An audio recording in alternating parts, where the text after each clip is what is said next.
I'd like to call the meeting to order, and if you'll stand, we'll say the pledge together. I pledge allegiance to the flag of the United States of America and to the republic for which it stands, one nation, under God, indivisible, with liberty and justice for all. Would you call the roll, please? Mr. Thompson? Yes. Mrs. Fiesel? Yes. Mrs. Regola-Dye? Yes. Mrs. Getzman? Yes. Dr. Bennett? Yes. And I would entertain a motion to approve the minutes from the last two meetings, our organizational and regular meeting in January. So moved. Second that. Thank you, Mrs. Getzman. Were there any corrections? Seeing none, would you please call? Mrs. Regola-Dye? Yes. Mrs. Getzman? Yes. Mr. Thompson? Yes. Mrs. Fiesel? Dr. Bennett? Yes, motion carried. Thank you. This evening, there are three things that I'd like to mention. First of all, the Power of the Pen at the middle school performed awesome. We're so proud of those kids. 7th and 8th graders took first place, and we also had each of those 7th and 8th grade individuals took first and second place at both of those grades. So that's really very impressive.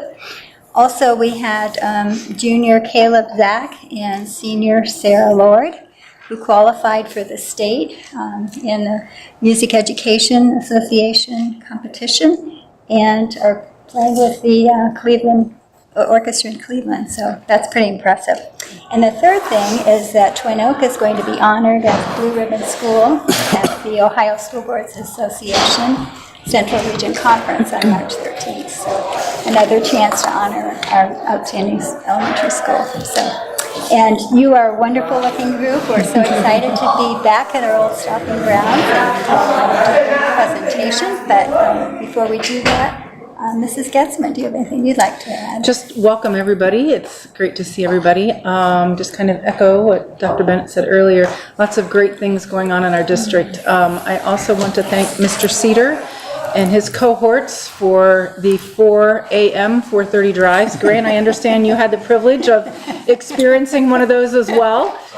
It was wonderful. So as they make these decisions, they're not easy decisions, but what's in best interest of our children. And so we're very grateful for those early morning drives. So thank you. Thank you. Mr. Thompson. We thank you at the middle school for hosting us and look forward to tonight. I took a look at the agenda and some of the presentations and seeing dear friend Netter on there. I'm like, this lady just keeps on coming back. But thank you very much for doing that. And I got a little insight last night from a couple of young men who are kind of pumped up about today. So thank you. Thank you. Mrs. Fiesel, welcome back. Yes, thank you. Well, having been that I was gone, it just made me really appreciate the emails, the technology, John Fry, the web page, so you can just really keep so up to date, with all the activities. So I compliment you on the web page. It's very nice.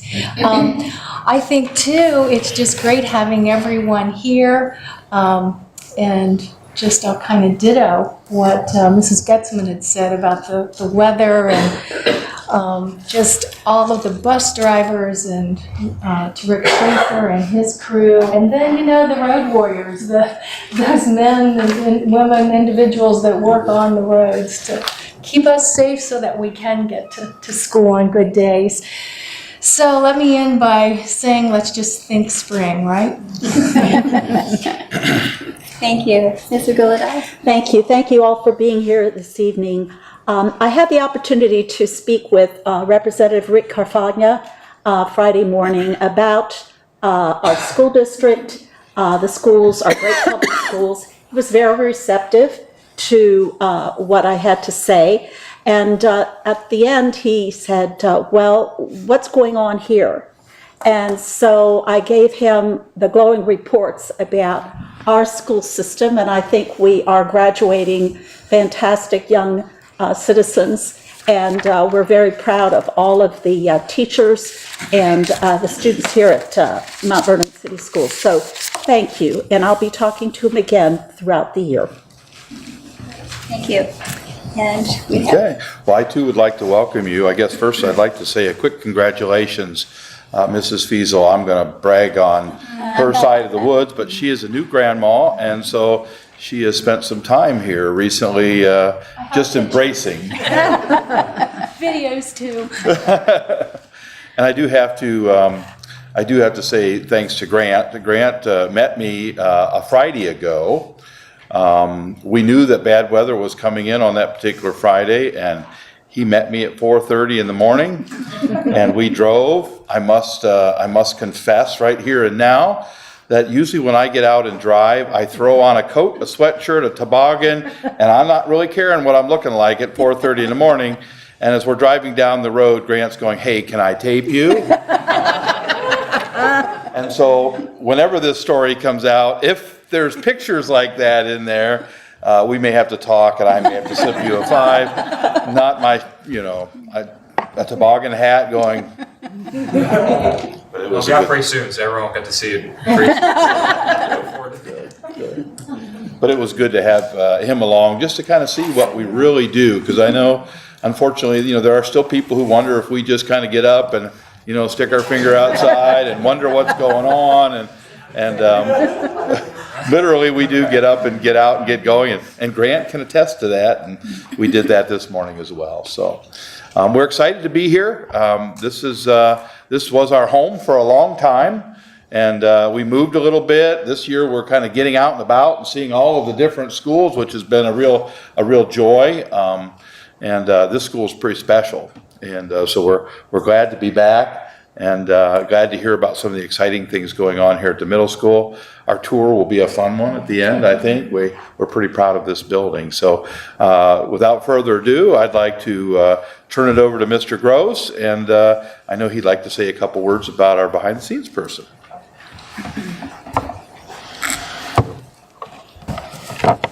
Well, I'm privileged to mention our behind-the-scenes person. Unfortunately, she's not able to be here tonight. I wanted to mention that a few days ago, she was hospitalized. She seems to be doing better. I received word, Netter told me today that she'd had seizures and now is off the ventilator. But so our thoughts obviously go out to Marcia, and hopefully things will get much better as they have been for the last couple of days. So just keep her in your mind. But going back to just the things that I wanted to mention about Marcia, she has subbed in our building as far as an aide, more specifically in our timeout room for Mrs. Young. So that's not an easy place to sub in as far as being in our timeout room, but she's always handled that well. I know Mrs. Young can always count on her. Many of our, especially over the past couple of years, our fall festivities, whether it be the 6th grade opening day or our PBIS day, she's done many things as far as helping with activities, to organizing things, getting papers ready. She also helps with our 8th grade Washington, D.C. trip, again, behind the scenes, getting T-shirts ready, all those things that a lot of people don't see behind the scenes. She also helped with Mr. Prince started the Veterans Day breakfast. She was one of the first ones to volunteer to help out with that. She also, from what I understand, I didn't know this till recently, is when I talked to her, that she also volunteers at Columbia, does some things and helps out with different programs there at Columbia. So that was something I learned new about her, and I've known her for 5+ years. But the last thing I wanted to mention to kind of tie in, because I know you were all aware of us in our PBIS program, one of the new things this year is we wanted to look at something different to try to recognize the kids more. And we have a school store that hasn't been used as much in the past years, but we call it our Jacket Junction, which is our PBIS store. And our rewards program, the students can get points. It's basically like using an app, and every teacher has that. So when a student does something that we feel like deserves reward points, they they scan that, and the teacher gives them, and or staff member gives them points. Marcia was one of the first people to volunteer to help run that school store. We obviously have some other volunteers now, some PTO members and other volunteers, but she was the first one and did it by herself quite a few times as we were trying to get it rolled out in the late fall there. So she mans the Chromebook in the school store. Kids come up and she looks them up and finds out how many reward points they have and shows them in the school store what items they can get. So she's, again, somebody like that's why you put that behind the scenes person. She is exactly that. She fits that to a T. So that's what I wanted to mention about Marcia. Again, I know I wish she was here in person to be able to present that to her, but I know that how much she would appreciate that. So then without further ado, I'm going to turn it over to Mr. Prince to talk a little bit about our middle school. Thanks, Mr. Gross. Good evening, board, Mr. Cedar, Mrs. Forney, and community and staff and fellow administration. I want to say thanks to Mr. Gross, because when I brought up, hey, what are we going to talk about at our board meeting? And one of the first things that popped into my mind was PBIS. And he said, well, we actually, we did that last year. And so it kind of feeds directly into, I wouldn't have known that. And being the new leader of the building and coming in, something that's was really important to me was before we were going to have this meeting to give an update, they said, like, hey, when do you guys want to do that and present? And I said, well, I want to go as far away as from the beginning of the year as possible so that I have a really good idea of what I'm going to share at the update. And I am extremely proud of the middle school and to live in this community and become a leader of this building, because there are so many great things that are happening inside of the middle school. And so we're going to present a little bit about that. And if I was going to present about it, we'd be here for 2 hours. So I have some great people that are going to help me out. But to get us started, I want to talk a little bit about, as a leader coming into a new position, I wanted to know where we were at so I could know where we were going. And we sat down as a leadership group over the summer, and I just wanted to hear what everybody thought about the middle school and what programs that we have. And around the exact same time, the Ohio Department of Education was coming out with their new focus for what education should look like. And so we sat down as a group, and when we looked at it, it was very similar to how the teachers in our building and our administration thought about what middle school should be, which is a whole child concept. I mean, of course, we want academic excellence, but at the same time, and if you've had a middle schooler before, you know that there's a whole lot more that goes into middle school than just the academic piece. And so we really pushed our focus towards a whole child concept. So on your tables in front of you, a little gift from us is a water bottle. And I do want to do a quick plug with the water bottles because our PTO has graciously helped to purchase some water bottle fillers instead of having the water fountains. And so far the middle school has saved $29,252 as of 10 minutes ago, water bottles with having those installed. So thank you to the PTO for that. So what you'll see on the focus in front of you, and if you can see that all the way over there, is we are placing a focus on 4 specific areas of leadership, foundational knowledge and skills, well-rounded content, and social emotional. Along with that, in the middle there, you'll see our focus for our instruction is we want to personalize instruction for all kids.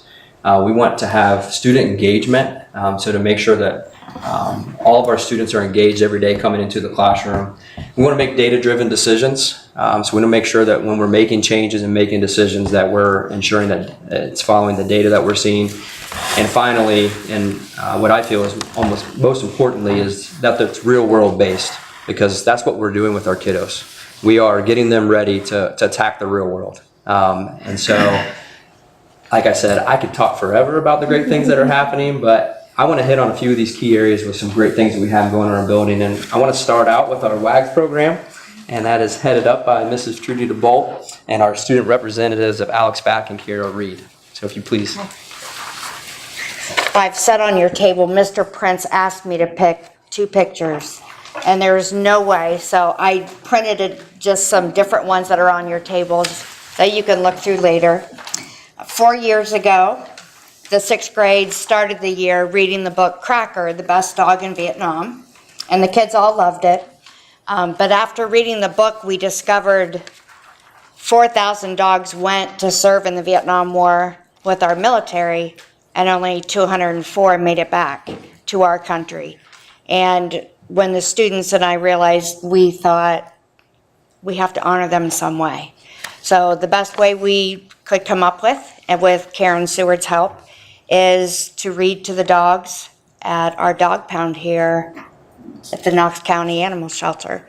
So on Saturdays, that's where we can be found. I have a crew of about 51 students, and we rotate through on a calendar, and they go sit in front of a dog and read.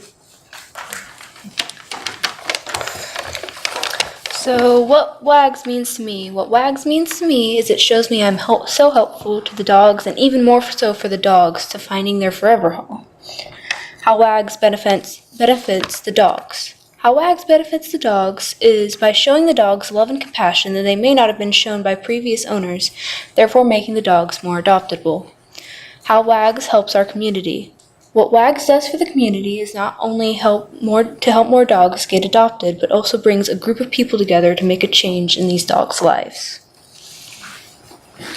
WAGS is important to me because I love dogs and I love to help. Reading to the dogs gives the dogs not only happiness, but also a calming voice that they get to hear. And that just gives them a will to live. And I know I've saved lives, and that's why it's important to me. WAGS helps the dogs by when we read, we give the dogs happiness, and it helps the dogs to know that not all humans will abandon them. WAGS students have already turned some unadoptable dogs adoptable. WAGS affects the community by providing homes with not only a kind-hearted dog, but with love and joy. These dogs are special in their own way, and when we read to them, they show it. And for every dog, there's a home.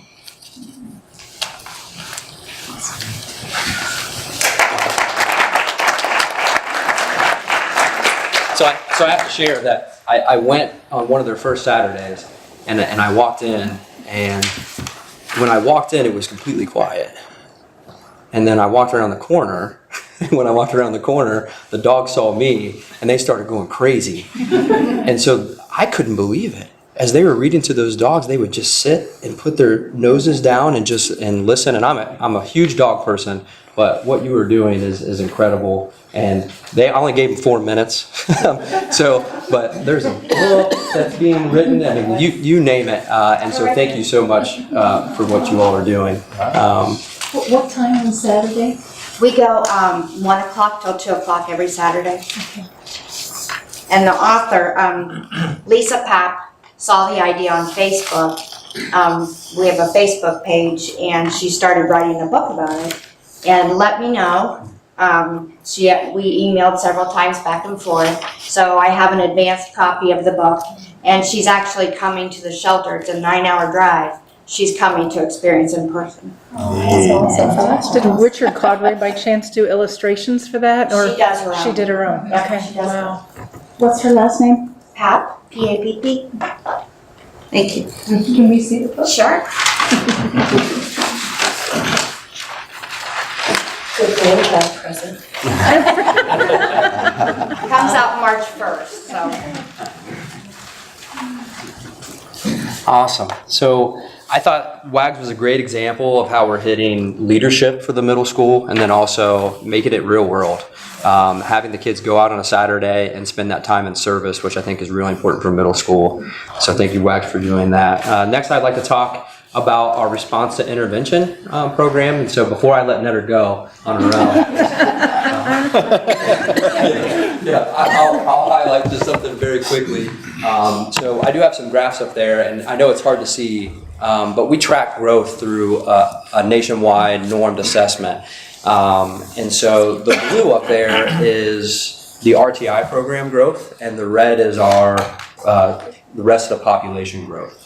And so we've seen tremendous gains this year through our RTI program, both in math and reading. And so I will kick it over to Netter to share what she's experienced. If you look, you can see through the window my bright yellow sign, RTI, really terrific individuals. And they are individuals in every sense. They each have their own needs, and we're trying to assess all of them.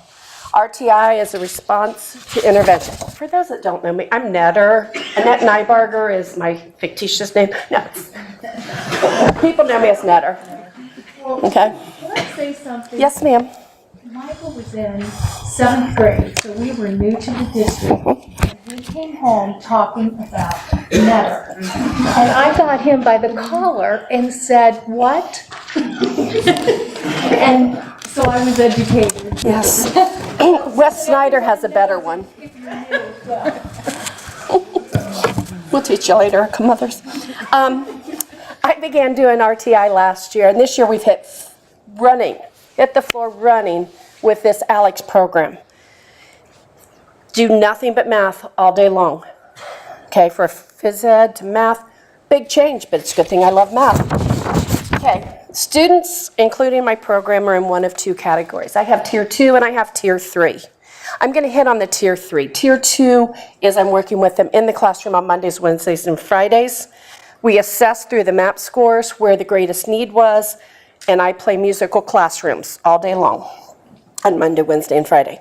On Tuesday and Thursday, I meet with the Tier 3. They come into my classroom right there, and we work on this Alex program. Pull out assistance. They come for 20 minutes on Tuesday and 20 minutes on Thursday so that we have the shortened time frame so that they can stay engaged the whole time. Because sometimes the whole period, we lose that engagement, and that is important. The school has purchased 45 licenses from McGraw-Hill, and we use every single one of them. I'm proud to announce that 3 of my students, one who was supposed to be here tonight, but I see hasn't made it, was my first one to graduate. He tested out of his program, and so we placed him on one higher. His math teacher, Brian Burris, informed me today that, Netter, do you realize he shows the highest growth of any of his students? So the thing about Caden is he did not like math. We got him excited. He saw some success in here. He's now volunteering in the classroom more. And that I've seen with a lot. Alex Long and Michaela Pugh have also now reached that pinnacle. And what we've done is we've advanced their level. Riley is one of my young ladies, and this young lady is now volunteering to help other kids with their math in class. So she now has enough self-confidence in herself. So it's not just the math skill, it's the personal, I feel good about myself. So it's nice to see that.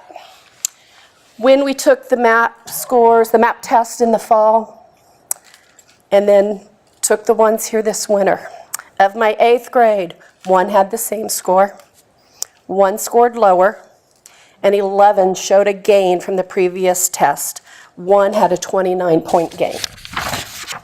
My 7th graders, my teachers say it's partly because of the curriculum. They hadn't got to all the areas.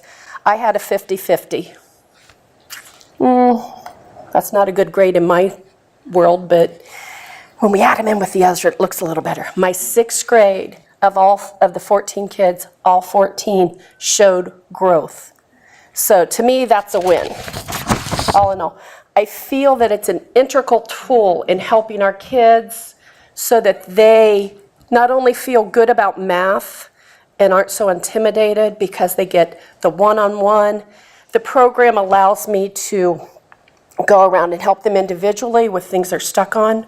It also has a resource where I can look on my screen, see if they're struggling, see what their answers were, see if they requested help from the program, and then they also have me there as a backup to help them also. So if you have questions, I'll be in my room for about 20 minutes after the meeting. I can show you the program, and you're welcome to see it. If you would love, you're welcome to come also. If you have questions, I'll be in there. Thank you for your time. So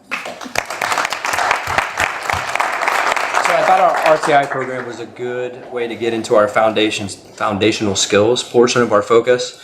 I do have to say that you commented on Netter.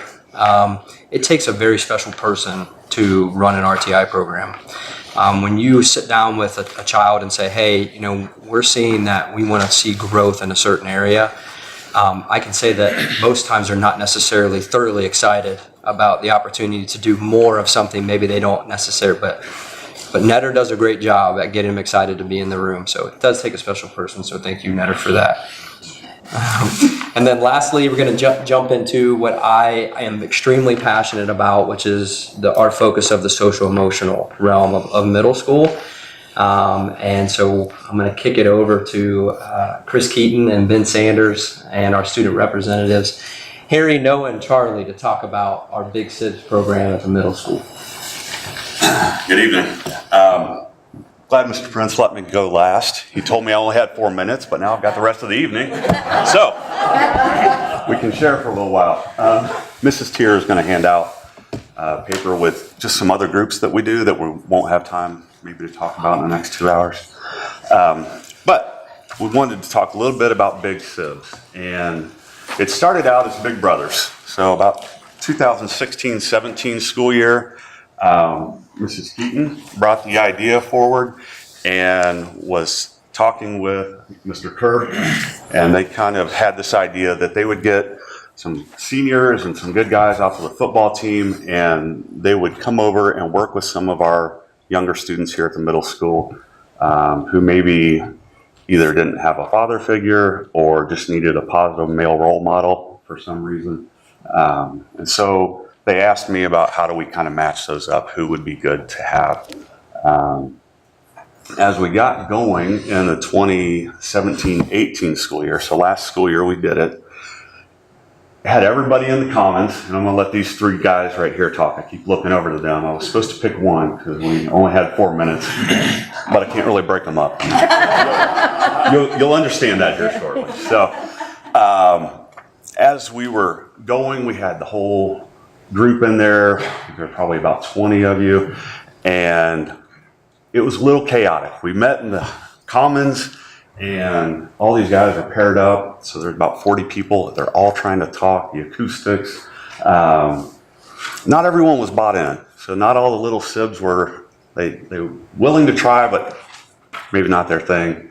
Some of the football players and some of those guys were not as bought in as we were hoping. So about halfway through, I think Harry brought it to me, and these three guys had been talking. And they're like, we want this to be more than just a hangout time. They were making some connections, but they wanted it to go deeper than just playing a game. So these guys said, let's meet, let's talk about that. They wanted to handpick who are the big sibs. They wanted the best there, who were really bought into looking outside themselves. Let me help someone else. So we started to look at that, and we started to go one-on-one. And they would meet in a teacher's room rather than everyone in the commons. And they started to really get to know those kids. And now we're heading into the summer at that point. We met with Mrs. Keaton and the five of us and kind of talked about how are we going to do this next year. And she wrote grant and got us these nice t-shirts. I write grants and I write passes. So she got us cool t-shirts. She got us a trip. Different things to kind of do like an end of the year celebration. And these guys were the driving force behind what it is today. So I'm going to let them talk a little bit about what they do. So, guys. They fight over who's president. Oh, yes. Technically, it's me. Yeah. It's on my applications. Yeah. It is kind of a funny story because Mrs. Keaton for the grant had to make one of us secretary, one of us president, and vice president because when we started, no one was it. And so she basically put Harry as president and me as vice president, no as secretary. So. Oh my gosh, I got a lot of what? Yeah. There are no elected positions. No elected, yeah. It's democratically run. Chuck, you want to just talk about your sibs? Yeah, so so all three of us actually had two little sibs, how it all worked out. And one of my sibs is, he's really struggling just socially. His grades are okay. His family life is pretty okay. But he really just kind of struggles just meeting new people and stuff. and talking in general. I mean, when I first met him, I really even struggled to just like get him to talk. And that was really hard because as if you know me, like I like to talk a lot. And so that was really hard, but once we got him talking, I mean, what teachers have told me is that he's more outgoing in class, and I think it really has worked.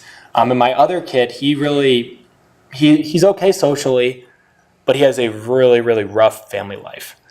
And as we have seen, that carries over into school a lot. I mean, because these kids are not worried about how good their grades are; they're just worried about eating. And that was kind of eye-opening, I think, for all three of us. Sorry if I get kind of emotional. And I think that was really hard just when we started the program. Like, wow, like this is something.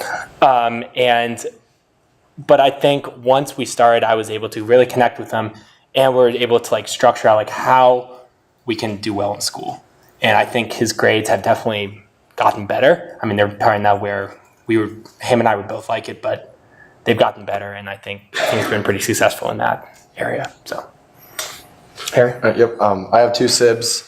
One of them, he's really motivated and tries really hard. He just has a lot of trouble in the classroom, a lot of trouble focusing, a lot of trouble communicating with teachers. So with him, basically all I do is work with schoolwork, hang out with him. I know that I'm there for him, but really I'm just there as an academic guide to get him through his homework and all that. My other one, I've had him for a year longer, and he really struggles with motivation as far as like he doesn't see a reason to continue working.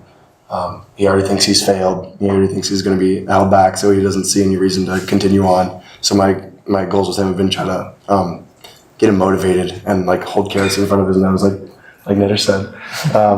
But yeah, I've been hanging out with him outside of school. We stay after school all the time and work on work.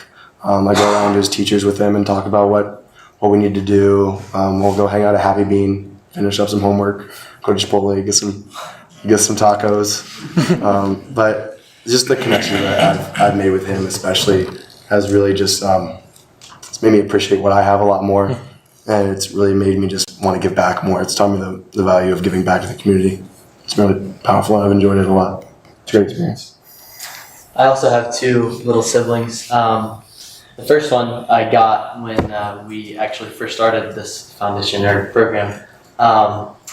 There's been a lot of ups and downs. I mean, he's been in and out of jail. There's a period where he was staying in my house for a long period of time, and he would come to church with us, and he would always hang out with us. And then there's times that, the court would take his phone away, and I wouldn't see him for, a few weeks. And that was really hard because, there's only so much you can do, and the parents aren't there to, help these kids and motivate these kids. And so, you're just kind of trying to be a role model and just like a friend to them.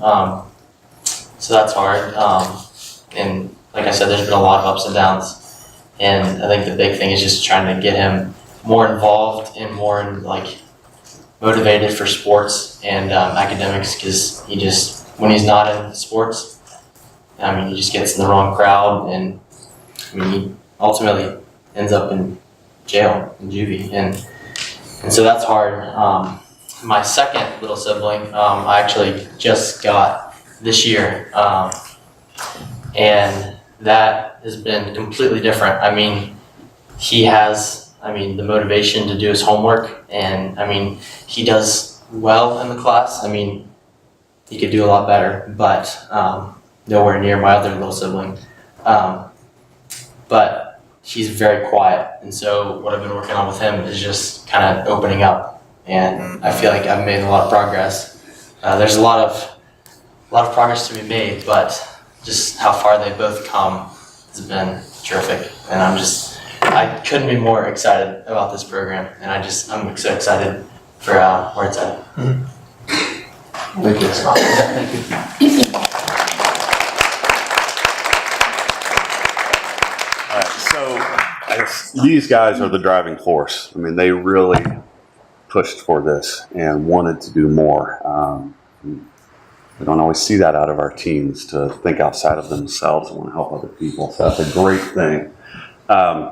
This year, just kind of wrap up, we added some girls. Guys wanted to add that component in our summer meeting, and so we have some ladies who are now meeting with some girls here at the school. And again, they come over, they give up their time, their study hall or their hive time when they could be doing their work, and they do it on their own time so that they can come be with these kiddos here. They're doing things beyond what we've asked. I mean, we asked, can you know, do this during school and give up that period. And then I find out we're taking them out to eat every Friday, and we work on homework while we're there. We go out and buy things that they need for their bike, and we go home with them and we fix up their bike because no one else will take the time to do that. Harry's the out to eat guy. Noah, we had coming back from a ball game on a Friday night, his young guy is texting me at 11 o'clock. I'm in trouble. I'm at a party. I don't know what to do. What do I do here? So we talked through that a little bit. And at midnight, is it possible that I need to talk to Noah? So everything you said was great, Mr. Sanders, but I need Noah. So I'm texting with Noah. He's like, I'm on the bus home from the ball game. He's like, but absolutely, I'll be right there. And he shows up 12:30. He's got a game the next morning for the JV, those guys. So they are just selfless, giving back to our kids. The girls are doing the same thing, so that started to take off. And day one of school, lots of times I get, hey, Mr. Sanders, how you doing? When do I get to see my big brother was what I got this year. So our little guys are really into it. They're looking forward to it. So thank you, Miss Keaton. She started this whole deal, so she's hiding back here, but she got it rolling. So thank you.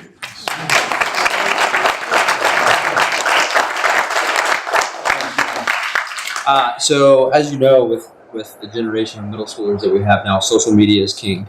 And so Mr. Sanders shared this story, and hopefully he doesn't mind that I'm sharing this, but he said that one of the little sibs on their social media profile, they had a whole bunch of things, and then on there it was best friend, and it was their big sib. And so if you're willing to put that out there on social media, it's true. So good luck living up to that. But thank you for what you do. And so lastly, and I thank you so much for giving me, I know I took way more time than I should have taken, but I thought it was really important to see just a few of the things that we're doing, but to end up on, obviously, excellence in education is what we're shooting for. And so I leave you with our instructional vision, which is just a quick way to wrap up everything that's on your bottle there. But at the middle school, our instruction is going to be driven, real, personalized, and engaged for our students. And our professional development over the rest of this year and for years to come is going to be centered around just that. And with all the great people that we have around us, there's great years to come at the middle school. So thank you for your time.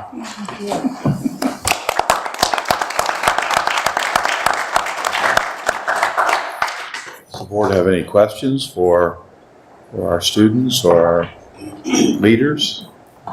Yes, I have a question for the gentleman. What grade levels are you right now? We're seniors. You're all seniors. Don't be repeating. Same local, right? They're all same local. Yeah, exactly. So we're seniors, but we have sophomores, juniors, and seniors. So we'll be able to continue it, and then they'll basically be able to pick. That was my question. It's like, we don't want to leave those kids hanging, so. Of course not. We try to time it up to where we get them, like, say a junior will get them 7th grade, and then they'll have them, and then when the senior graduates, the 8th grader will move up to. Great, okay, wonderful, thank you. So what were your names? I'm Charlie Bonham. I'm Okay, Harry Ogle. No, Hubbard. great. Well, I guess I would just say it's pretty humbling. I'm proud of all of our kids, ladies.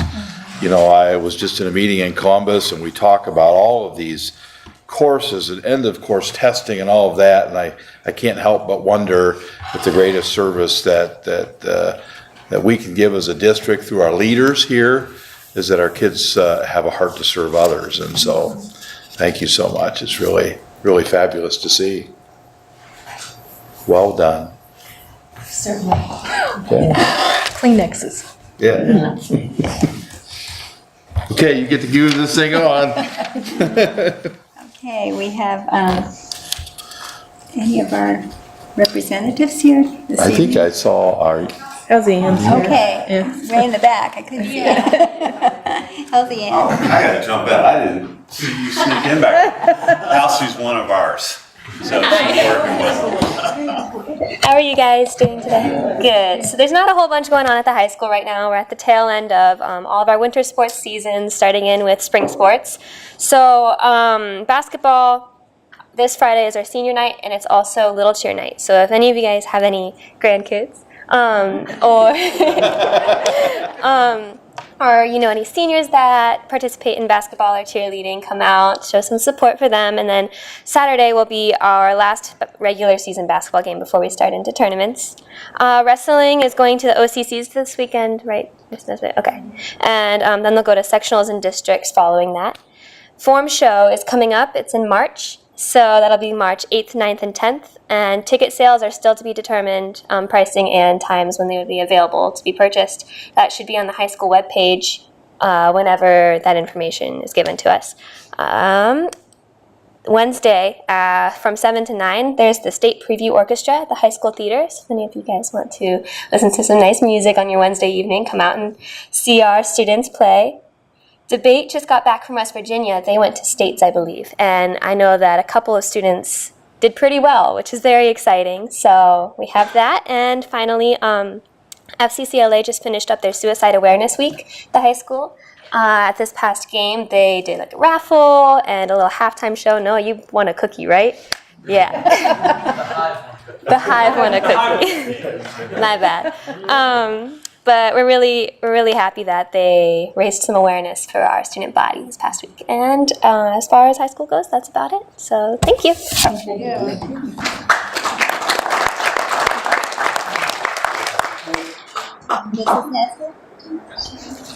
evening? Okay. I didn't see And was there any public? Okay, we're on to, there are no board items for discussion. No additions, deletions, and your superintendent's report. So I've got, under superintendent's report, I have something I want to share. I'll get it pulled up here in just a second, but I do have a question. So on you big sibs, the back of the shirt, it said GRIT. Is that an acronym for, or is it just GRIT, or is it? No, it's not. Guidance, responsibility, integrity, and time. Guidance, responsibility, integrity, and time. That's pretty cool. Wow. That's pretty cool. Well, the thing I wanted to share, my superintendent's an opportunity to share here was very specifically about thought exchange. And so some of you upperclassmen here will realize this. A year ago, we embraced into a platform that allowed us to hear from our community. It provided a very simple question. Folks could go online, they could share a thought. And then others could see those thoughts and they could begin to rate those thoughts, just like Amazon. So if you thought that was an awesome thought, you gave it a 5-star. If you thought it was an okay thought, you gave it 3 stars. And so last spring we did our very first thought exchange, and it was kind of what we call a weather report about things that we're doing well and things that we could improve upon. And during that very first exchange, we got well over 800 thoughts. And a lot of high school thoughts because we really wanted to get them involved. And we just really wanted to introduce this concept where we get community input, community engagement. It was really, really important to us. And so we had a very successful first exchange. And through that exchange, one of the things that just stuck out loud and clear to all of us was our high school restrooms were atrocious. All right, and we heard it. I even went up and accepted, first time in my life, accepted a donation at graduation to fix our restrooms. So that was, but it was wonderful information, and we have put in about $80,000 to continue to kind of really upgrade those restrooms. And hopefully you're starting to see some of that come. There's still more work to do, but we've got brand new stalls, we've got new sinks, we've got new mirrors, we painted it inside, we still got a little bit of flooring to do, but the idea was that we heard you. And it was a tool that we could actually send out a question and you gave us feedback. And we want you to know we're listening. Well, this fall, we did our second exchange, and it was about our facilities. And so we wanted to ask the community, what do you think about our facilities? And we utilized this same instrument, this thought exchange.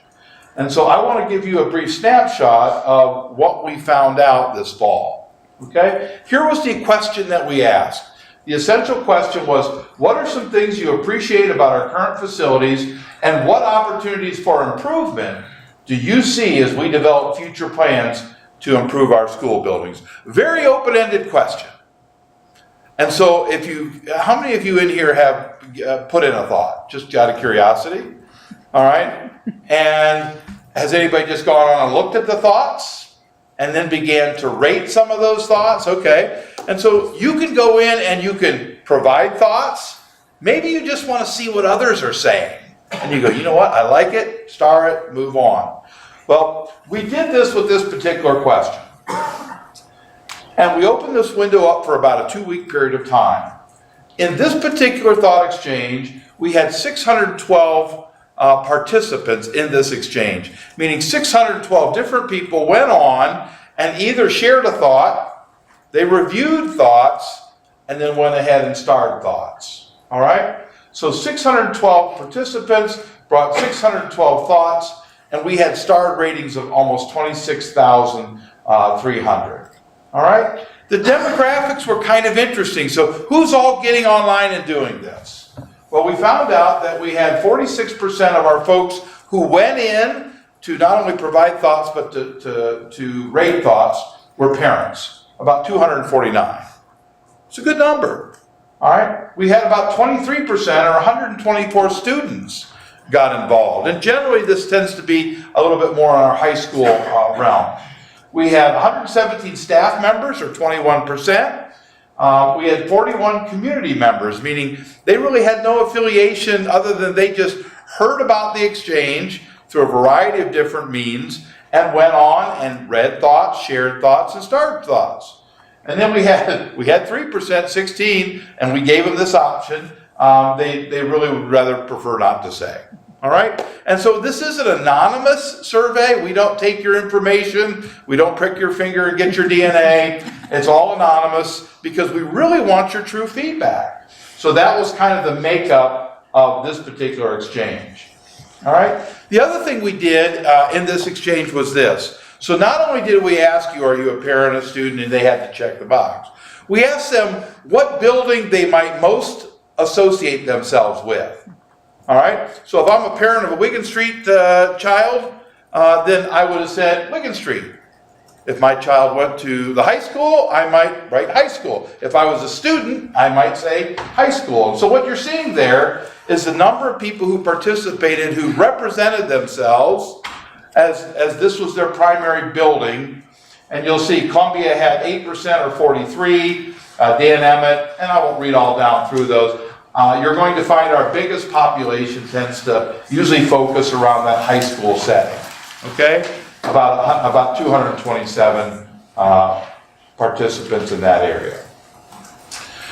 What we did then was we took all 612 thoughts and we began to group them in themes. We wanted to see, okay, how many thoughts were about Wigan Street? How many thoughts were about Dan Emmett? How about the middle school? How about the high school?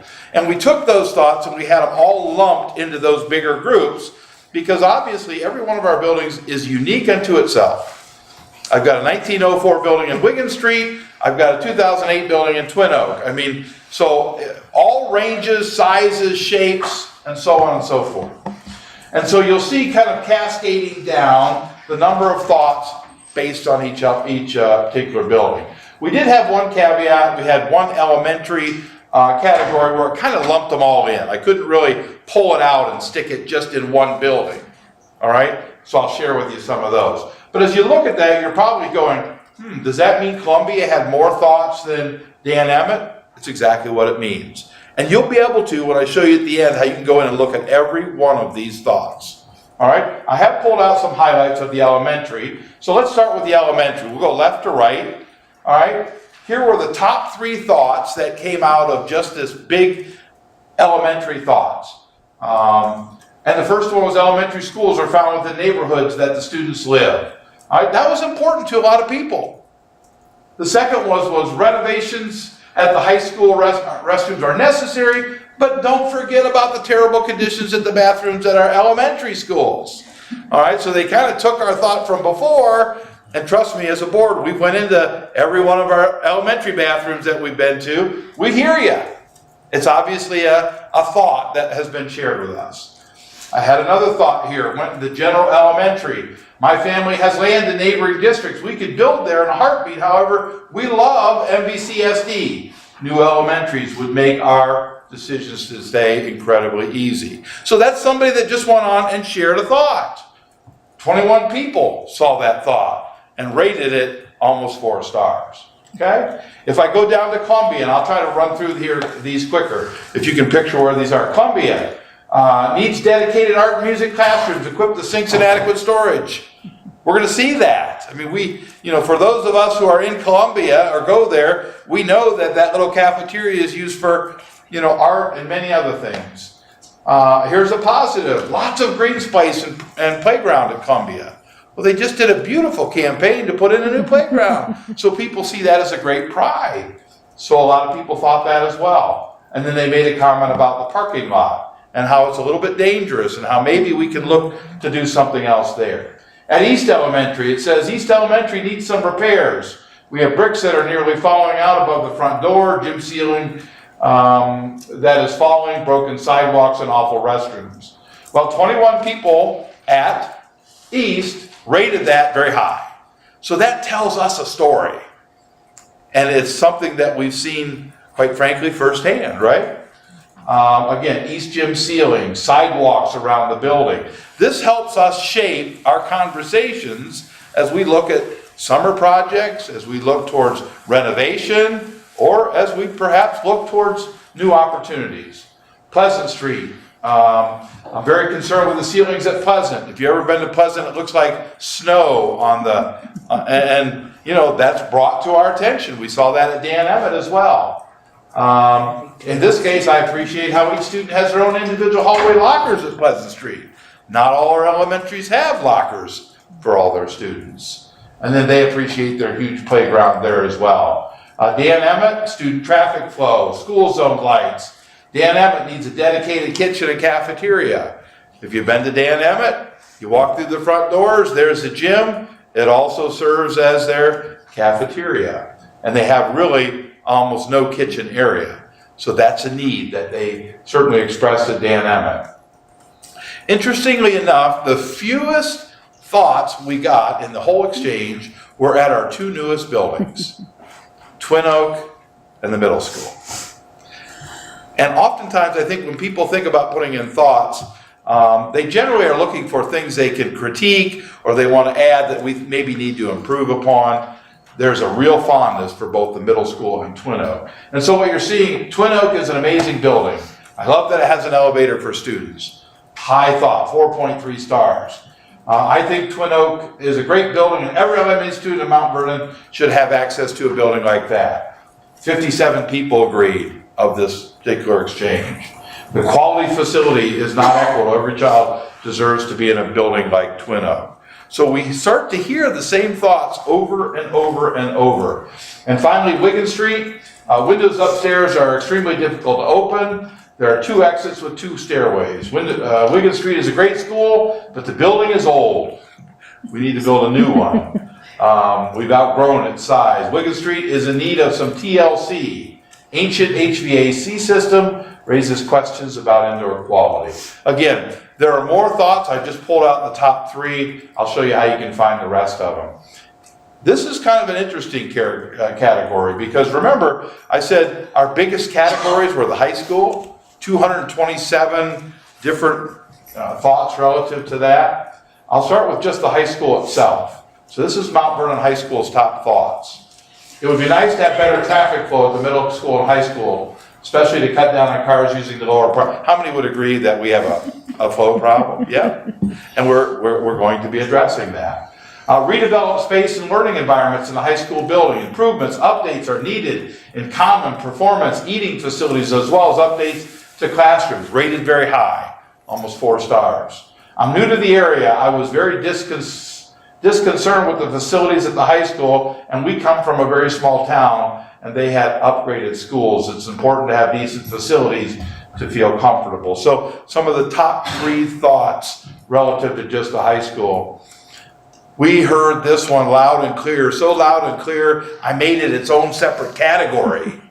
All right? The high school auditorium. We take great pride in Mount Vernon in everything we do, not only from, our academics and our athletics, but the arts.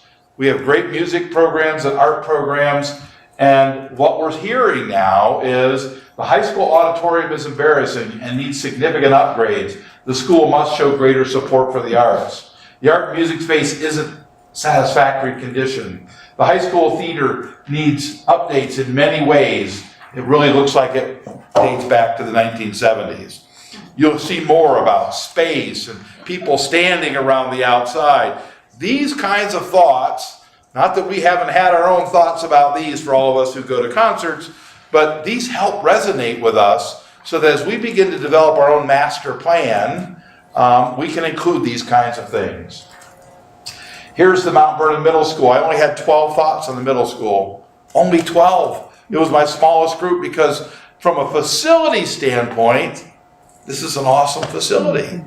And even though it was built in 1996, that's how many years old? Almost 20? All right, looks in great shape. Over 20. I appreciate that there are additional safety measures on the inside of classroom doors, and I thought the Kindness Rocks program in middle school was amazing. All right, and so I put those 2 in because there were so few, and they were so positive about the middle school. And then here are just some general thoughts, some ones that kind of fit into another category. I think we already said that one. A little bit about building. I like the historic buildings, but wonder if they meet today's needs, okay? I'll go back to the last one, but on the last page of this now is something we'll be putting on our website. And it will allow you an opportunity to go in and really dig down deep yourself, all right? And so we'll have a link. It'll look a lot like this link here, and if I click it, let's see if it opens it up. All right? So this is kind of an interactive website. It's kind of small. You'll get a chance to take a look at this, but as you go down through here, we've had some comments that we say. There's some photos of our renovation that took place at the high school that you can take a look at. Here's our question. It shares with anybody who gets in here, our participants and their ratings. Now here's where it gets kind of fun. This is the interaction piece. So you want to go see the thoughts, you'll click right here. Now what it will do is it'll open up another window up here. All right? And I can show you. You can now go down and look at all 600 thoughts. From the top to the bottom, you can scroll all the way. You can look at every thought that was shared in the district. What I need you to be careful of when you look at that is this. All right? These are based upon their rating on 5 stars. All right? In this particular, the top thought, the one that got a 4.3 star, if you look over to the right, 22 people really got into the ranking. So there's an average that goes in here that may not quite always fit, because if I had 22 people who ranked this as a 4.3, and yet I had 100 people give one a 4.2, you might think the 100, that is more indicative of what people are feeling. But nonetheless, it says down here ranked 1 out of 598, and I'm not sure where the 598, they must have combined a few. But you can go down through here and you can read the top thoughts rated all the way down. All right? And if you want to just go in and take a look at the top 10, just take a look at the top 10. And you'll see how people are rating things. I loved our school district as an alum and a varsity sports player, but I'm growing increasingly frustrated at the lack of attention to funding the arts. And again, this goes into somewhat of an auditorium kind of a feel. There are 12 pages, so you'll scroll and you'll go all the way down through here looking at all of the thoughts. And then finally, to get even more in detail, this is where I think you'll enjoy it a little bit. When you hit view, all right, now it's interactive, so now I click. So if I go to the elementary one and click, all right, you see how it kind of scrolled out? If I want to go look at every elementary thought, I click here. If I want to go look at every thought from Columbia, I click here. And I can go down through and look at every single thought that was shared about that particular building. And we've done that for every single one of these. When you go into the elementary, you'll see some thoughts. I'll just open it up quick. And they might mention 3 elementaries. Well, I didn't know which one to put it in, so we put it into the elementary one. All right. So I think that's a lot of good information that you can share. And as you kind of go back out, if I go back to the summary, all right, then I can do the same for secondary. And then I can go into the high school theater where there are 32 thoughts. And you can go down through and see all 32 thoughts. And these are just focused on the auditorium and how important that is to our community.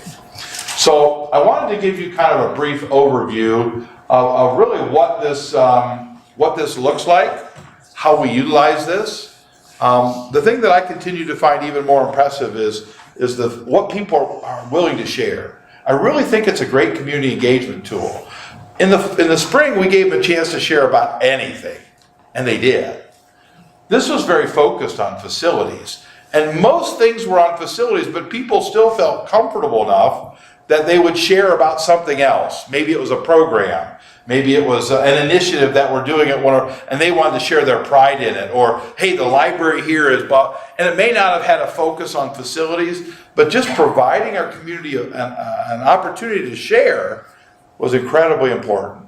And I think it can also be very, very engaging.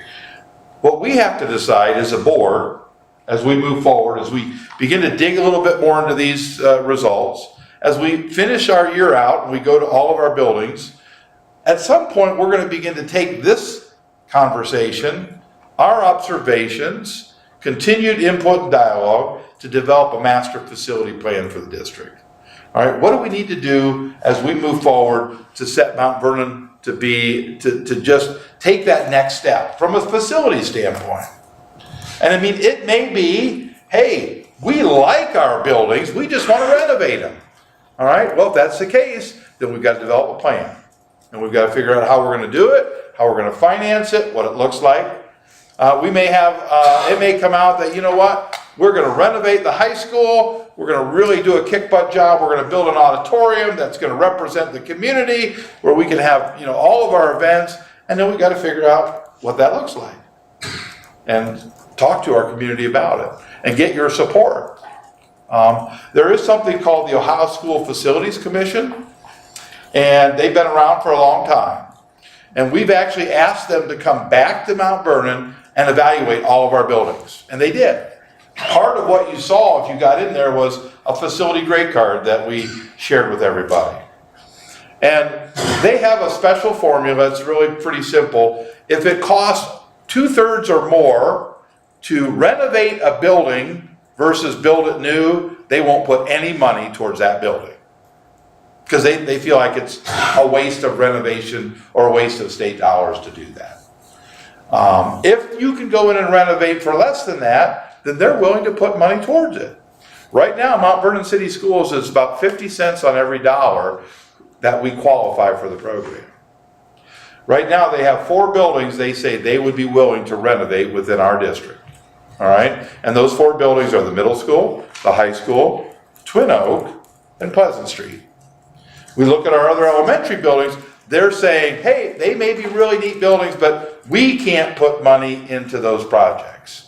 We can't put money into Wiggin Street, East, Columbia, or Dan Emmett. Now, that doesn't mean we can't. I mean, if our community says, by golly, we love our Dan Emmett, we just need to build a cafeteria, and we need to, you know, maybe add a classroom.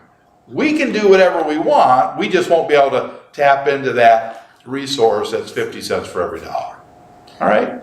So that's the kind of conversations we're going to continue to have because, my charge for us will be to develop a master plan that we as a community can be proud of. All right? Which leads me to one other real quick thought. I think it's really important to mention. We're getting ready to do some things just outside these premises. And so you've heard words of a community field house, and that's true. Those are being raised privately. Those are donor fundraising projects. Our school board and tax dollars right now are not going into that project. And I know a lot of people, I'm not sure they quite understand that. I mean, when I went and looked at the high school theater piece, I saw a lot of thoughts where they thought, well, we could spend all this money on this field house, but we're not spending money in the arts or on these auditoriums. And we believe they're all important, incredibly important. But this field house became an idea that has been fostering for a long time. And together with the Booster Club and some generous donors in our community, they're taking big steps to move forward on that. All right? We're going to put a new bus garage real close to this campus. Now, will we spend taxpayer dollars on that? Absolutely. Makes sense. All right? So there's going to be a lot of exciting things going on right in here. But we also have bigger plans for the district as a whole as we move forward. And that means looking at Wigan Street and East and Dan Emmett and Pleasant and the high school and the middle. We have some wonderful ideas as we move forward. And we're just beginning to start to touch on those things. Because we realize the high school needs work. It's a 1968 building and it needs updated. And we're hearing it. They're telling us that. We're taking that next step. Okay? Any questions on that? As just a quick recap, we're going to make this available on our website for people to get in, dig in a little bit more. We'll continue to have conversations as a board about this. But I just wanted to share with you real quick the facility thought exchange. Thank you. Great information.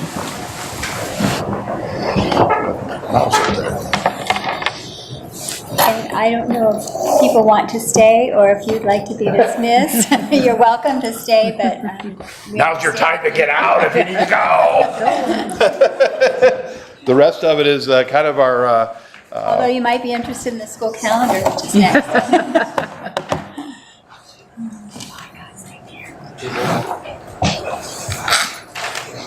Okay, do you want to continue then the recommendation for board approval? We have two items for board approval tonight. The first is our 2019-2020 district calendar that's linked there. I think one thing that's notable to mention here is I believe we got it right now, number one.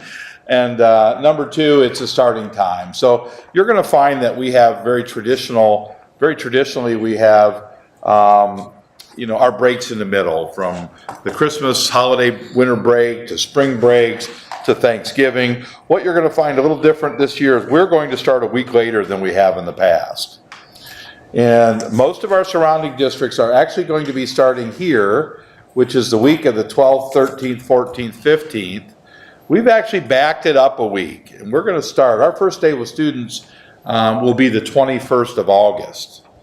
And so 1 week later, really what that means then is we'll probably go 1 week longer than everybody else. But when you look at this calendar, we're still ending. Our last day is the 28th of May. And, for some of us more veteran folks, we used to go into school into June. And so the idea to start 1 week later, but maybe go a little bit longer, I think as a board and working closely with Darcy and MVEA, we thought that was a good thing. And so that's there for your approval. And we do have a resolution to appointment of our school physician, Dr. Brent Nemeth. We did not add him at our January meeting. We wanted to make sure we put him in there. So 2 items for board approval. Okay, thank you. I would entertain a motion then to approve those 2 items as read by our superintendent. So moved. Thank you, Ms. Aguilar-Dye. Do I have a second? I'll second that. Thank you, Mrs. Getzman. Were there any questions? I have one. I was just curious in reading Dr. Nemeth's appointment, is that directly with him or is that through KCH? The language looks like it's with him. Yeah, and he, as of May 1st, he'll be back at his location. Okay. But he will be, his practice now will be through KCH. Okay. Okay, any other questions? Okay, would you call the roll, please? Mrs. Regola-Dye? Yes. Mrs. Getzmann? Yes. Mr. Thompson? Yes. Mrs. Fiesel, Yes. Dr. Bennett? Yes, motion carried, thank you. Okay, curriculum, and I have the student liaison report. Success, and the first article is on Parma City promoting student mental health awareness. And they point out that anxiety disorders not only affect 25% of youth between 13 and 18, but also untreated children are also at higher risk for reduced academic performance, as we talked about, and that they miss important social experiences and have increased substance abuse. And they provided 2 significant events to address this. And the first was January 18th. They had a mental health summit, and it was designed to create resilient and compassionate students. 100 student leaders from 3 district high schools attended, and they had a keynote speaker on mental health. They also had on January 23rd a parent night discussion in which they recapped the summit and they related district-wide efforts, and they had professional development for staff focusing on building resilient learners, and we know that resilience and grit are 2 very important factors in character development as well as academic success.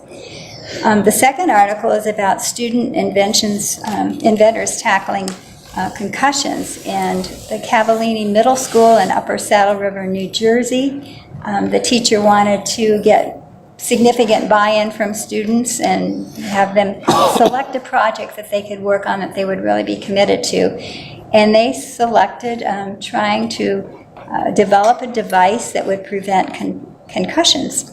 So the students, of course, had limited knowledge going in, and coding was one of the things they needed to know, but they were so determined because they were passionate about this and they cared deeply about the topic.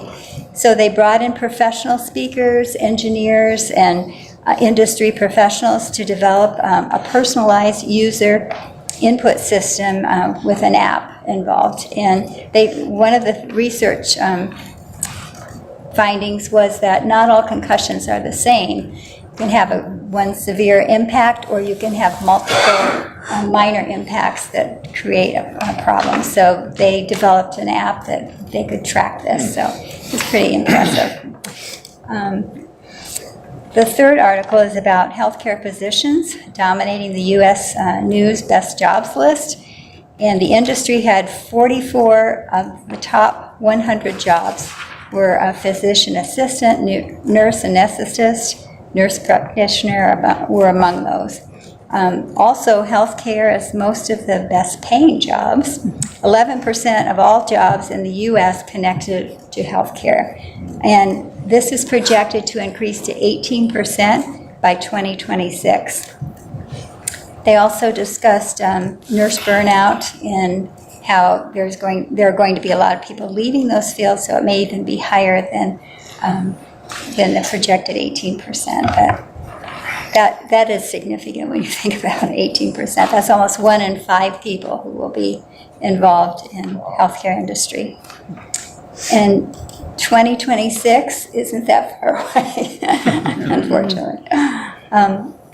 The next article is about educators using video games to improve outcomes. And what I found was interesting was that there is some skepticism about if students who use them are better educated rather than better entertained. I thought that was a good quote. And the author pointed out that we should support best teaching and allow the learning guardians to get back to the art of teaching, that's really what's important. In this particular article, they also talked about Dreambox as being a significant avenue that they used. And the question was raised, do programs harm students by teaching them just to pursue rewards? because part of life is figuring out how to learn to love things and how to persevere even when it's not intrinsically motivating. So if you're constantly getting rewards, then students respond to that, but that isn't really how life should be, according to this. John Hopkins educator Devers said that the evidence suggests, on balance, that games-based approaches tend to influence students negatively. So for those who use that, I'm sorry to say that. That's what the research is showing. The last article is the STEM Cafe, and I thought this was interesting. The cafe at Owasso High School in Oklahoma holds different second Tuesday of each month. They have guest speakers, and they do this during breakfast. So students can learn about different careers while they're eating breakfast. They just have speakers come in, and they go to different schools so that all schools, they have more than one high school in your district. But it could be at a middle school, it wouldn't have to be this high school. And then the research article is on the Down syndrome milestones, and I thought the most interesting points that they made were that people with Down syndrome never stop learning, and that their functional skills can still be attained and improved well into adulthood. And the director of Massachusetts General Hospital Down Syndrome Program, named Brian Scotto, says now we have guideposts because they interviewed, and I'm not sure I can remember how many, but a huge number of parents of Down syndrome children and had them indicate when they made certain milestones. So now they have that data, which is important because then clinicians and peers and teachers can know whether or not there need to be special interventions if they're not meeting those targets. So that's, any questions on anything?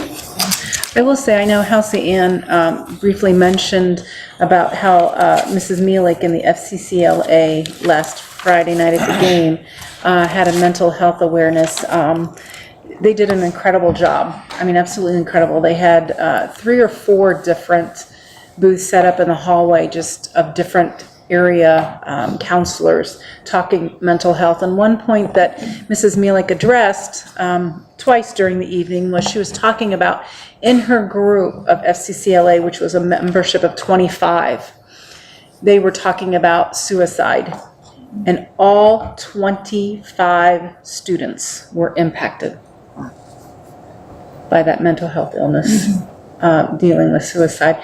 And that just really, you think of these kids, and as Charlie and Noah and Harry said, these kids come to school with so much on their mind, and here's just one more thing that we don't always think about is that mental health issue. They look great. I mean, physically they look fine, but what are those emotional pieces that they're dealing with? And so I was just grateful that Mrs. Mielik had that group and had that opportunity to talk to students, and she had a gymnasium full because it was full Friday night, and was able to talk about mental health to them. So it was really, I thought it was very impactful. And she did a very nice job. We've talked about doing something for our district and training staff and, you know, the professional development piece and how many other things we need to do, but that's also so important. So, and that's the other reason we increase the number of social workers. Absolutely. It's a real need, and it's one that principals continue to share. 3 social workers is great. More would be better. We have 2 guidance counselors here for almost 900 students. I mean, and this social, emotional, the well-being of students is just so critical, as you heard the fellows speak to. I mean, and we sometimes expect them to walk in, sit down, and open their book and give us their very best. And yet, if we're not meeting those other needs, so there will always be a need there. Absolutely. Thank you for sharing that. It was beautiful. They did a great job. Okay, we have some curriculum items. We just have 2 items for board approval tonight. One is a little retroactive, one is for this week, and they're both for overnight extended trips for the debate team. And Let them go, right? You heard about the debate contest last week, but they're heading out this week again, and they're having another very good season. I know you see Jeff's name here, but he has agreed to stay on and kind of help assist with someone else that we're continuing to kind of groom for the future. So it's nice to have a strong debate program. Okay, I would entertain a motion to approve those overnight extended student trips as, thank you, Mrs. Fiesel. Do I have a second? Second. Thank you, Mr. Thompson. Were there any questions? Okay, just congratulations to them, right? Would you call the roll, please? Mrs. Fiesel. Yes. Mr. Thompson. Yes. Mrs. Regola-Dye. Yes. Mrs. Getzmann. Yes. Dr. Bennett. Yes, motion carried. Thank you. Financial report? Okay. I have 2 items, the financial report and some donations. If you want to click on the next page down there, you'll see that we ended the month of January with $5,637,000 in all funds. We do have tax revenues that'll be coming in shortly, in fact, probably tonight for the second half collection that'll be coming in second half of our fiscal year, first half of the calendar year, later on today. So that is what those balances are. And then if you want to scroll down to the next page, you can see that we are 7 months through the year, which is about 58%. If you want to look at the revenue, we are at 52.02. If you look at the total revenues, those are a little low because, as we've talked about before, the first 2 lines, the general property tax and the tangible personal property tax, have only been collected at 43 and 49, is that 49%? Because those come in at different levels usually. Sometimes people will pay, like this time of the year when you get your bill, it has the whole year on it. Sometimes people will pay the whole year. Then when we get the money in July, of course, those people aren't paying again. So that's why that looks like that.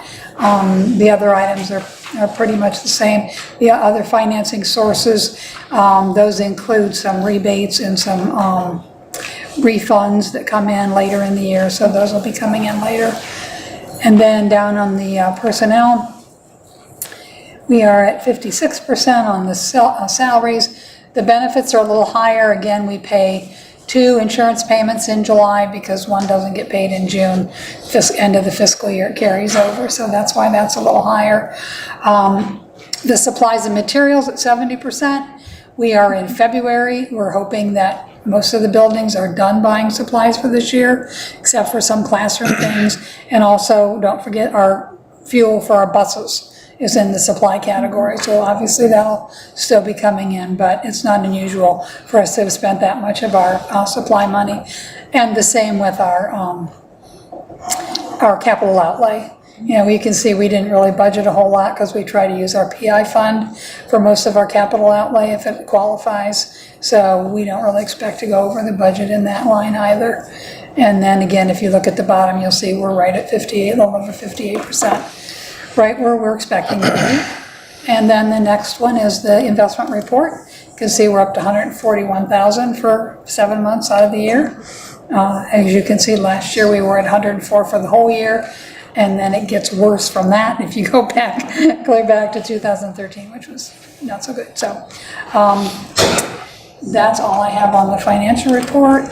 And then we do have donations, as you can see on there, to all of the elementaries, from Jan Davy Ellis, some books, and then an anonymous donation to the Mount Vernon High School and Middle School Art Department. My understanding was that wanted to remain anonymous, and that 2708 was divided equally between the high school art and the middle school art department, and it'll go in what we call their 018 fund, which will give them the flexibility to spend it on whatever kind of art supplies, materials, and so forth that they need. Okay, thank you. I would entertain a motion then to approve the financial report as well as the donations. So moved. Thank you, Ms. Regola-Dye. Do I have a second? I'll second that. Thank you, Mrs. Getzmann. Were there any questions?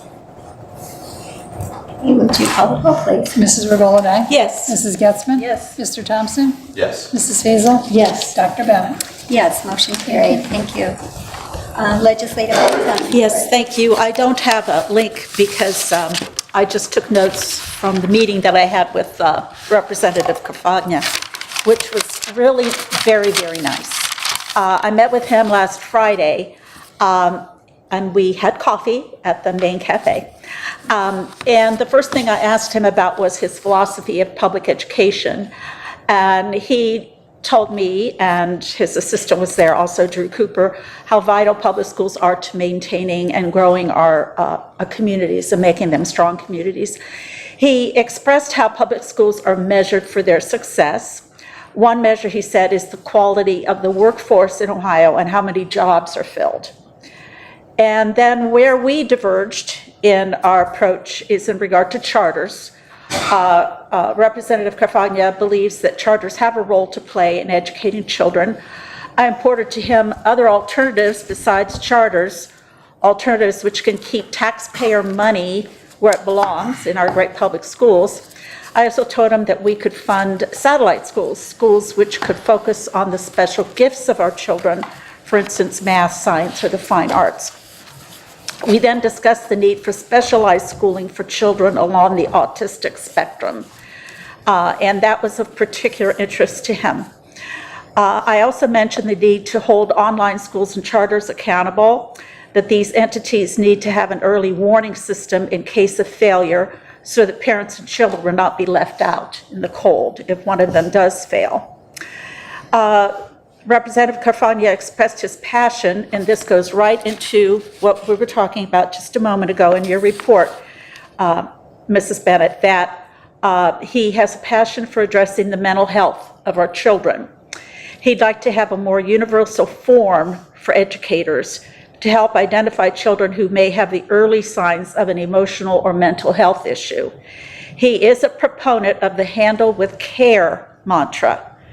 A Handle with Care program is a partnership between law enforcement and school administrators where communication between these entities would be triggered when a child was subjected to some type of trauma within the home. Without giving details, the teacher would just be aware that a particular student should be handled with care that day. And he was extremely passionate about this. I'm going to make sure that I send him the information about our SIBS program and the success we're having there. We also talked about how schools can partner with local food banks by providing food for families over the weekend. There are several schools in Ohio that do this through a backpack and also boxed food. We discussed how a state takeover of a school district such as Youngstown can affect the community, that eventually control of such a school district should be given back to the locally duly elected school board. And I asked what is the bottom line for showing that a school district should be relegated back to local control, and he was going to look into that question. I also imparted to him how important it is for the State House to be a voice for the success of our great public schools, that the notion we are failing is part of the big lie some people believe. I also told him that rather than over-testing our children, we should trust our teachers more than an artificial statewide test. And finally, he asked me what are some of the good things happening in Mount Vernon, and we didn't have a lot of time left, but I quickly told him about the great partnerships between businesses and our school system. And I told him about the foundation, which was formed at the Twin Oak Elementary School, and how the children formed their own company to raise money for that. And we also discussed the Gateway to Education project and the positive effect it will have on our community as a whole. He, as you imparted to me, he was very personable and very easy to talk to. We probably could have talked another hour, but he had to go and I had to go. So I do want to meet with him again. And I just noticed, I think today or yesterday, no, today's Monday, he was appointed to the Higher Education Committee at the State House. So that is an avenue that we have now to talk some more about education with him. So I do have this printed out if anybody wants a copy of my notes. And if anybody has any questions or comments or... Just thank you for taking the time to do that and making that. It was well worth it. It was well worth it. And he's told me he would come to a board meeting, so maybe we should just invite him sometime. Like I told the board before, he's been very responsive at our superintendent's meetings. As a matter of fact, we had one prior to Mr. Villadai's meeting, and he asked me, I said, oh my gosh, you're meeting with Mary? Oh, hang on to your seat, partner. And he was like, no, I guess she's great. So, I told him that a friend of mine asked, does she ever shut up? So, but it was very good. And you know, his wife's an educator, so. He's a teacher, yeah. He has a lot of educators in his family, a lot. One other item for information, and item number 2 here, I put down Adina contract. And I really put that to kind of be ahead of some things we're going to hopefully be approving here under the business portion of our section. So Adina, as you all are aware, is the contractor for the Gateway project. It's obviously a big undertaking when you're talking, a couple buildings as they are. So between now and our next meeting, we'll be entering into a contract with them. I just thought it was noteworthy to share that with you. We'll approve it at the next meeting, but there's lots of work to get done. And as soon as we finalize some of these financial components, we'll be getting under contract with them and letting them just take off and go. So you'll be seeing a contract come later on relative to that. Under recommended items for board approval, the first item you see are a number of free facility requests. Again, we really enjoy allowing our community to use our facilities, especially when our kids' interests are there. Item 2 is facility use with a mutual understanding of being billed. And so it looks like Mount Vernon High School here in April will become, the auditorium will be used by Storyside Church. And so I know the district has done that on occasion, and so they will pay a rental fee for that. Item 3 is item 3 and 4 kind of go together. So as we continue some really forward-thinking and aggressive fundraising for the projects that we're about to undertake, we're going to funnel all of that money through the Community Foundation. And so while the district's money certainly doesn't go there, but as we get others to really jump on board and join us in this endeavor, we're going to have the Community Foundation be that conduit. So monies that go there then will, in item number 4, be distributed back to the district when we have to make some of those payments. So the first one, resolution, is just to set up the fund. Item number 4 is just an agreement on how those funds will be dispersed. Okay? And then item 5 is a resolution providing for the issuance of our tax anticipation note, and it's not to exceed $2.5 million for the purposes of paying general permanent improvement, and in this case, it's going to be our bus garage. And so those monies will be earmarked specifically for that. We need a resolution just so that Judy can then go ahead and move those things forward as well. So we're trying to pull all these things together and as quickly as we can so that we can stay on time schedule and we can keep this thing moving. Okay, I would entertain a motion then to approve those items, and then if there's discussion, we can address it at that time. So Okay, thank you, Mrs. Feasel. Would you like to say? Thank you. Okay, are there questions about any of these items? I just appreciate all the legal knowledge and time that went into this foundation fund and the agreement. There's lots of people really excited about this and who are willing to share their expertise and knowledge, because trust me, I wouldn't come up with the legal language.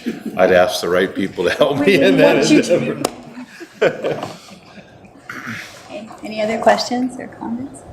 Okay, would you call the roll, please? Mrs. Feasel? Yes. Mr. Thompson? Yes. Mrs. Regola Dye? Yes. Mrs. Getzmann? Yes. Dr. Bennett?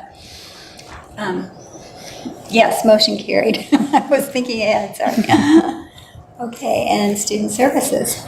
And that is exciting. Absolutely. That's so exciting I couldn't answer. You'll see under B that there's a contract with Knox Area Transit, but I wanted to give you some history, which is linked in the items for information.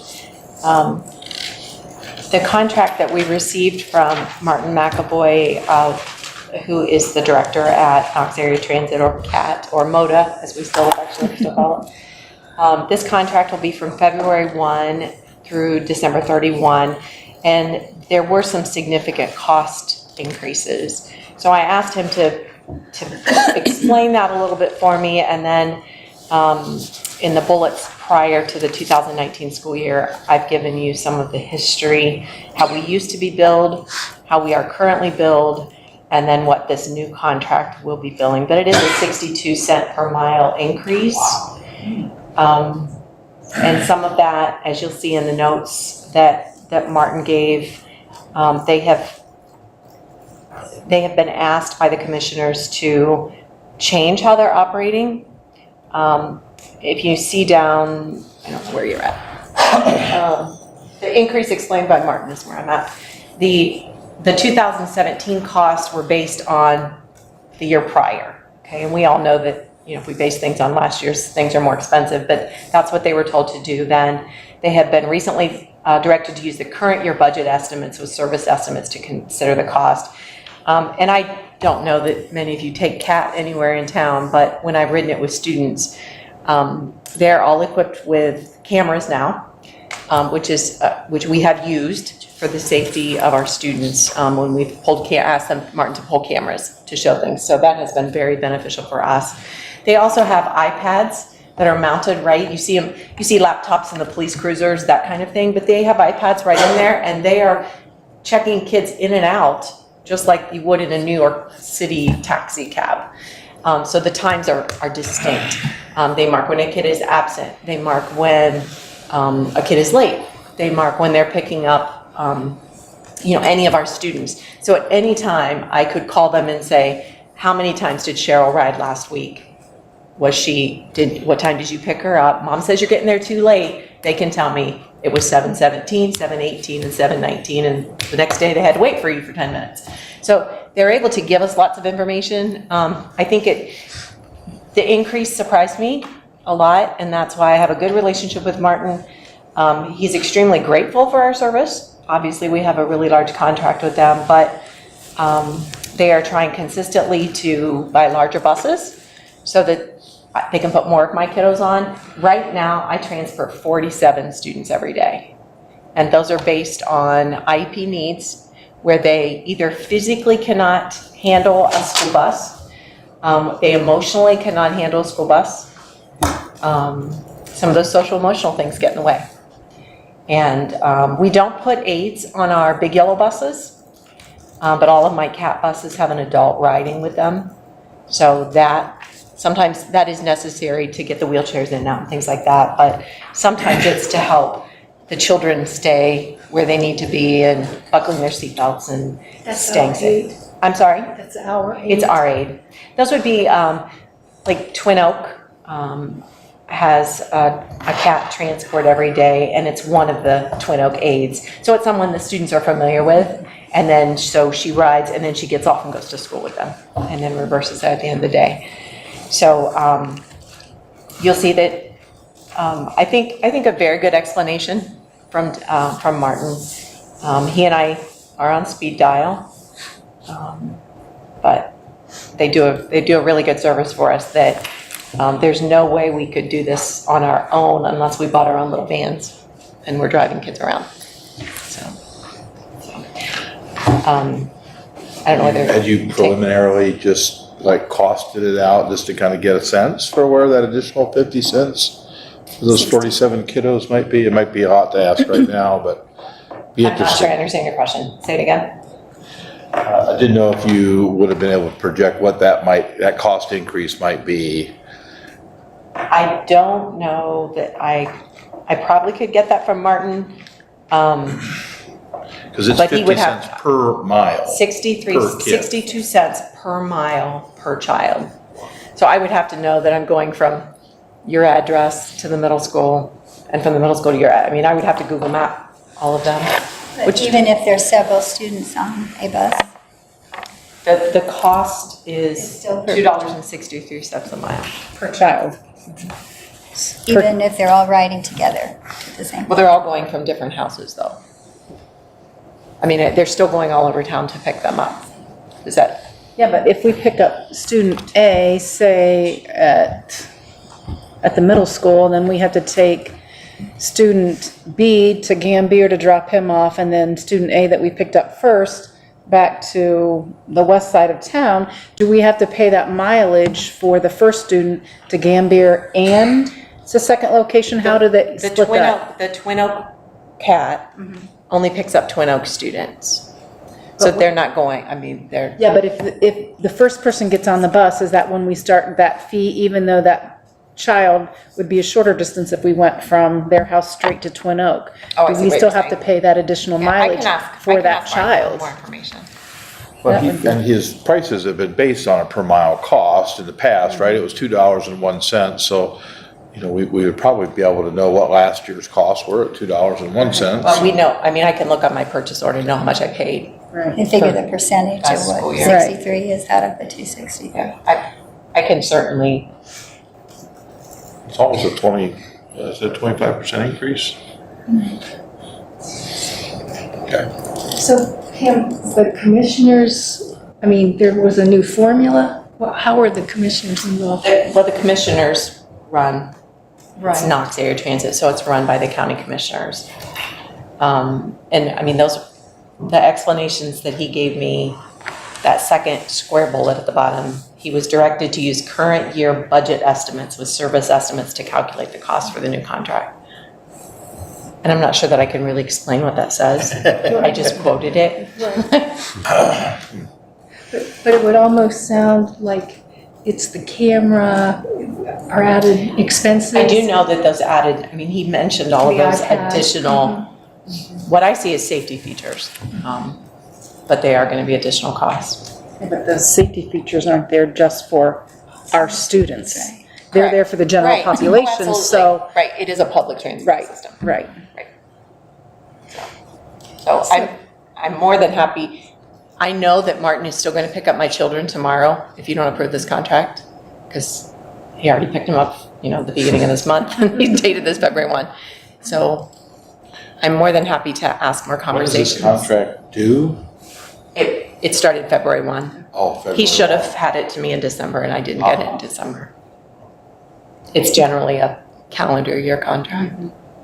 It might be a benefit to analyze what it would cost for us to have a van and transport our own students. You know, at some point in time, it may be cost effective to do that, and then we'd have our own personnel in charge. And we may not be there yet, or we may be a long way, but it would be good just to keep that in mind. Cost that out. Okay, any other questions? I mean, that would be the only other option because we do not have any other. There's no other local taxi company that would have the capacity. At different times, we've had little dad's taxi kind of things, but they have a car that holds 3 people, you know, kind of thing. And I'm picking up 12 kids at a time, maybe to take them to a building, so. So we could have up to 12 special Well, he needs kids on has- one bus, is that what you're saying? He has some 18-passenger buses, and there are times that I get pretty close to that. And all those children go to one building or? No, I a have couple Cat different- going to, No, but I'm saying if they're picking up 18 kids, are they taking? they're all going to the one building, right? One That's building, just yeah, Twin Oaks right. Cat. That's what I'm Yes, saying, yeah. yes, yes, that's what I'm saying. Twin Oak has a large cat. Large cat, probably doesn't sound right. And Pleasant Street has a large cat. Right. And Dan Emmett has a large cat. And then I have little cats. Okay. Gotcha. I don't think it's like Look at Do you sense that he would be willing, I mean, he's gonna continue to transport our kids, I mean, it seems like we should maybe have the ability to do a little due diligence. Because we would be agreeing to a full year right now, Correct. unless you just are pretty certain that this is the only way to go. I'm willing to do what you want me to do. I sit down with Martin to have conversations. I don't know if his hands are tied at the next level. And they may not be. There may be some wiggle room in there. Since it was late getting to you. Right. Seems like maybe we could have a small window of time to just study and discuss it. But we want to make sure we have transportation. Absolutely. I know he's gonna pick up my kids tomorrow. Right. Well, and next week and the For the next holidays. 3 weeks till we have a board meeting again. So. But I'll do what you want me to do. So are we saying that we're not going to, we're going to hold that, or what's your pleasure, board? So it sounds like we're leaning towards seeing if there's more information, comparison, right, to overall cost impact. And then finally, there really isn't any other alternatives, but to seek some middle ground on the pricing, given that it's such a dramatic drop or increase, I mean. So. How would you feel about a 1-month contract at $2.63 per mile, allowing the board to just double check our numbers, and then we could enter into a contract in a more permanent sense at the next board meeting if we deem it appropriate? Wise approach. Is it like enough time? I think so, it would be. So we're revising this to say 1 month. Can we change his contract? Can the board do that? Well, you said it's a calendar contract, correct? It's February 1. But he's saying February, December right? 31. It should have been January 1. He didn't get it to me. Okay. So January, the month of January, we were billed at We were billed last at the old year's. contract. Okay, that's what, okay. Does he need to take this to the commissioners, since it's kind of a contract? I want to see he's already signed his side of it when I look at his contract. Then I would say 1 month, February, until we.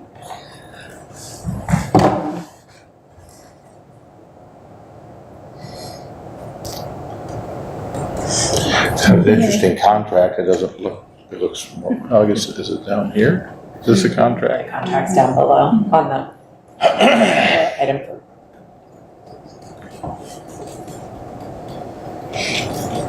Well, we have two options. We can either table it and deal with it next month after. Well, it does say here, I mean, down here, it does say it's understood by all parties that service may be terminated in the event. Oh, okay. If we had a clause that allowed us 30 days notice,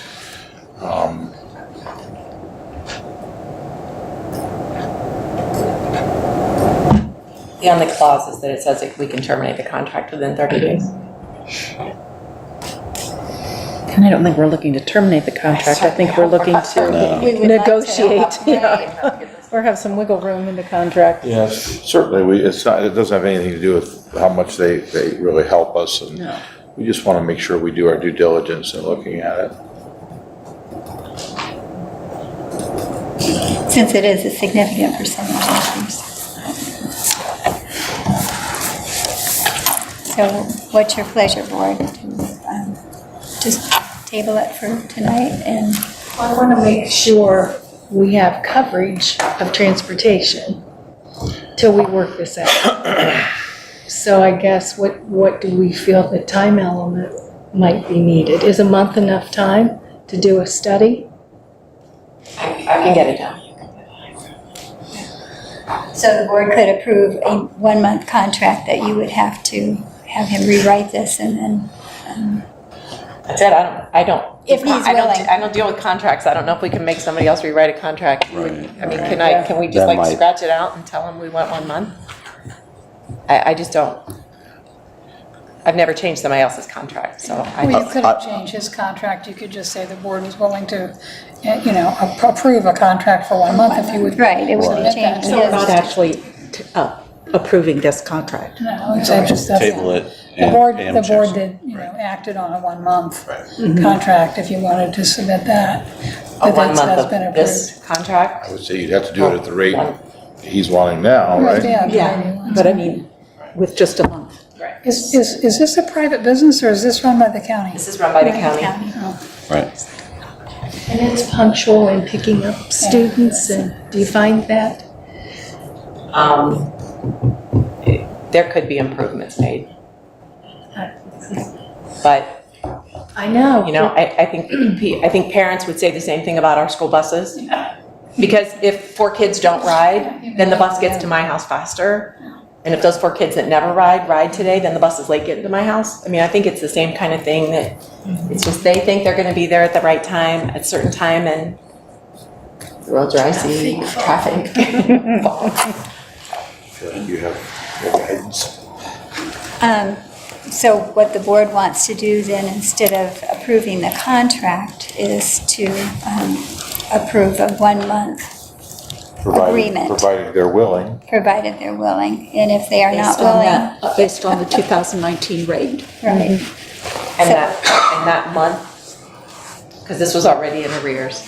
So I think probably we need to make it February and March. Yeah, I think February and March. 2 months, Because actually. certainly if we ever Since it's thought of moving retroactive. in a new direction, it would take a real challenge to do that. You know, we may find ourselves just approving it through this school year. Right. Through That May could be. 31st. Yeah. So then we have two options. We can go back and have our motion revised in the second. We haven't made a motion. And then- We're still on the information part. Okay, I'll just, I'm down to recommend it already.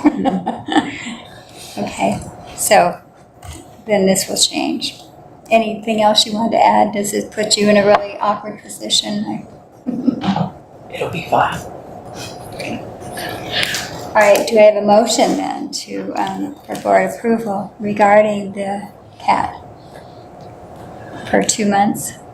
Like we've said, would someone be willing to make that motion? That Pam would research it and tell him, the board agrees to cover it for 2 months. And Is that Laura does March research. 31 then? Right. February, March. And what rates? At the rate that he is, the new rate that he's recommended. I'll make the motion.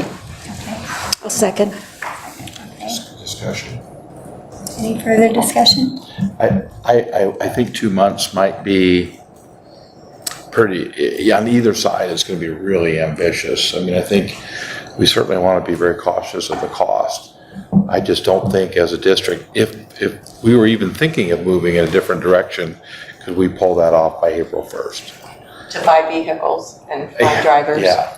There's no way. So I mean, I think we There's no really way I need to can find have drivers ourselves ready on through April 1. through this school year, Can't find and then have some sort of an ability, if we wanted to move away at that point, having the summer to do that, we could, I think 2 months isn't going to give us. But I was assuming possibly there could be some negotiation. That's all I'm thinking. Right. Yeah, I wasn't thinking Just about that. verification Yeah, of, no. Face, just I mean, negotiating we've been talking price. with the commissioners about the impact it's going to have on the budget. Because I think he's gonna need to go to the commissioners, right? Because I would they're assume so. probably Can you keep this out of the working. paper till I call Mark? Or Knox? Can you not post that on Knox pages yet till I call Mark? Okay. Right, Ian? Let me break it to him. Okay. Thank you. Okay, we have a motion on the floor. Is there other discussion? Okay, would you call the roll, please? Mrs. Fiesel, Yes. Mrs. Regola-Dye. Yes. Mr. Thompson, yes. Mrs. Getzmann, Yes. Dr. Bennett. Yes, motion carried. Okay, personnel certificated. Okay, under this item, we have no items for information, number of items for board approval. As we get closer to the end of the year, resignations will be perhaps a little bit more regular. In this case, we just have a couple for extracurricular activities, the employment of some subs and some volunteers for your consideration. Okay, I would entertain a motion to approve those. So moved. I'm sorry. Mrs. Regola-Dye. I'll second that. Thank you, Mrs. Getzmann. Were there questions? Would you call the roll, please? Mrs. Regola-Dye. Yes. Mrs. Getzmann. Yes. Mr. Thompson. Yes. Mrs. Fiesel. Yes. Dr. Bennett. Yes, motion carried. Thank you. Classified staff. The classified staff, we have no items for information. We have one item for board approval, and it's for a number of substitute aides. Okay, I would entertain a motion to approve that item. So moved. Thank you, Mrs. Getzmann. Do I have a second? Second. Thank you, Ms. Regola-Dye. And were there questions? I presume not. Would you call the roll, please? Mrs. Getzmann. Yes. Mrs. Regola-Dye. Yes. Mr. Thompson. Yes. Mrs. Fiesel. Yes. Dr. Bennett. Yes, motion carried. Thank you. And did you We decide? have one item for executive session, will be for the employment of an employee. Entertain a motion then to go into executive session. Thank you. I'll second that. And I have a second. Okay, and you'd like to call the roll, please? I'm sorry, I didn't, who made the motion? Mr. Thompson, second, Mrs. Getzmann. I'm sorry, I should have I got Joe, repeated didn't it. get Steve. Mr. Thompson. Yes. Mrs. Getzmann. Yes. Mrs. Fiesel. Yes. Mrs. Regola-Dye. Yes. Dr. Bennett. Yes, okay. I do have, need an introduction. You must be Katie. Yes, hi. Katie, why don't you introduce yourself to us? Hi, I'm Katie. I'm the new education reporter for the Mount Vernon News. All right, Katie, welcome. Yay, thank you. All right, we're going to go into executive session